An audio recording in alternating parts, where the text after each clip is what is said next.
I just want to start out by thanking the Lord for saving my soul when I was just a little girl.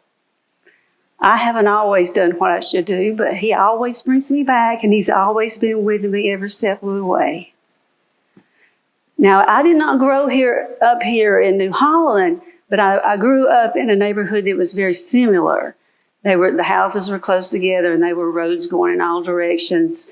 And there was always somebody to play with, and we just had a wonderful, wonderful time. There was always enough people to play any kind of ball we wanted to play, and there was just always someone there. But come Sunday morning, the Lord had placed me 4 doors from the church. On Sunday mornings, people would be walking up the roads in all directions.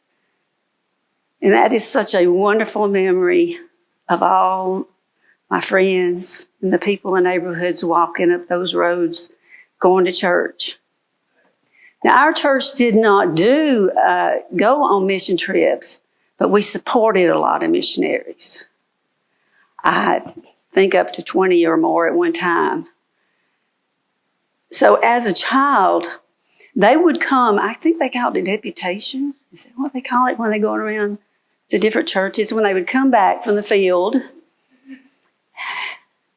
And as a child, I remember they would say, I don't have any notes, the harvest is white, but the laborers are few. As a child, I didn't have a clue what they were talking about. That just went right over my head. But I just knew one day that was in my heart. I would be doing mission work. I would be going on missions. I didn't know how. We were poor. I didn't have a clue how that was going to happen, but I knew it was going to happen. So then one day, one of the ladies that we supported from the church, she came by. She led lots of mission trips. And when she started speaking, they were going to Ukraine. Now, when I was thinking about mission work, I was thinking of Kentucky, Louisiana. Because, we had a lot of church planners, too, that would come by, and I thought, oh, that'd be good, go to that state. But she was going to the Ukraine. They needed one more person. When she started talking, I knew she was talking to me. The church was full, but I thought, all right, she's talking to me. It's time. It's my time. I certainly did not want to go to the Ukraine. But after church, I said, can you use me? And she said, yes, we sure can. Well, it took us 30 hours to get there, so you can imagine how exhausted I was by the time I got there. Because when you were missionaries, you don't go a direct flight. I don't know how many times we changed planes, how many airports we ended up sitting in before we got there. But we flew into Kyiv, and then they said, well, we're going to be on one more plane to get where we're going. It was called Simferopol. And, we started walking across there, and that plane, I'm telling you, it had duct tape all over the back. And it would hold 18 people. And this duct tape, I said, is that duct tape? And they said, yeah, that's duct tape. But when we got on, the seats, the screws were out the bottoms of them, and they were, you couldn't sit right. There was no seat belts. So this little girl was uncomfortable. And that was my first vision of the Ukraine. And I thought, oh my goodness. But it was a wonderful experience. It really was. When we got there, I was supposed to be the one to give out the glasses. We carry reading glasses because we had a medical part, and we also had a Bible school, and I helped with the Bible school. But, I can't speak Ukrainian. We were also, it was the deaf people, not dead, deaf, D-E-A-F people. I couldn't do sign language either.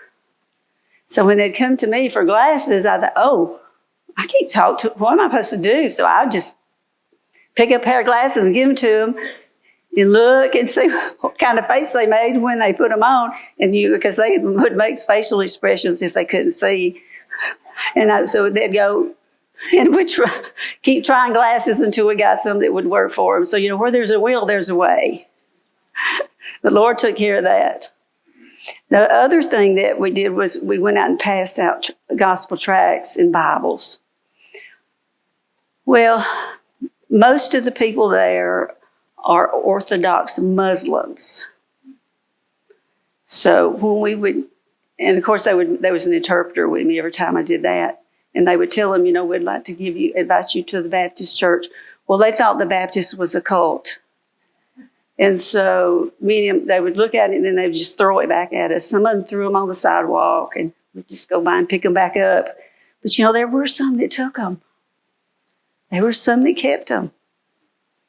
And so, it was worth it all if just a few people kept those tracts.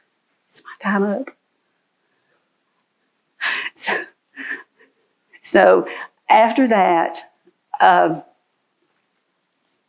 trip, I was thinking, okay, hopefully the next one's going to be the United States.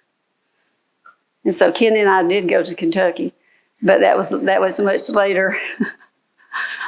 Then my sister-in-law, she's a Methodist, and I went with a Baptist before, and she's a Methodist. And so she had been doing medical missions in Honduras for years. She needed me to go help her. I was going to be her pharmacist. Now, when you go on a mission trip, you don't just do one thing. So I was the pharmacist. We would have a clinic. We started out on the mainland of Honduras, and we went to different little villages. And oh my goodness, the people were so precious. Of course, I couldn't speak Spanish either. But, a smile goes a long way. They would smile and I would smile, and they knew we were there to help them. You just cannot describe the feelings that you get when you know you're doing the Lord's work and you're where He wants you to be at that time. Even though there's danger involved, the Lord's going to take care of you. So I have been going to Honduras since 2008. Ken has been many times with me as well. And I just want to tell you, the fields are wide unto harvest. The laborers are few. You don't have to go to other countries. There's things that you can do here. I had started a nursing home ministry. You can go to the nursing home and just visit those people. Some of them have no one to go visit with them, and they are just so happy when somebody comes and talks with them.